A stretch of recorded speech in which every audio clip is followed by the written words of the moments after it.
राज्य कैबिनेट उच्च शिक्षा क्षेत्र में संरक्षण व्यवस्था लागू करी विशेष करिकी एक बड़ ऐतिहासिक निष्पत्ति कैबिनेट निया जाइछि ताको मंजूरी प्राप्त मध्य होइछि। यह निश्चित भाव में सामाजिक न्याय प्रदान करिबारे विशेष करिकी आर्थिक दृष्टिकोण जो माने पछुआ अछंती तांको पई बहुत बड़ गोटे निष्पत्ति राज्य सरकार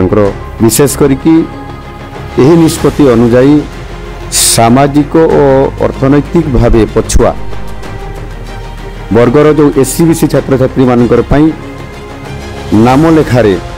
स्टडी करिया पई नाम लेखारे 11.25% आसन संरक्षण आज कैबिनेट निष्पत्ति निया गला परे ताहा लागू करा जिवो।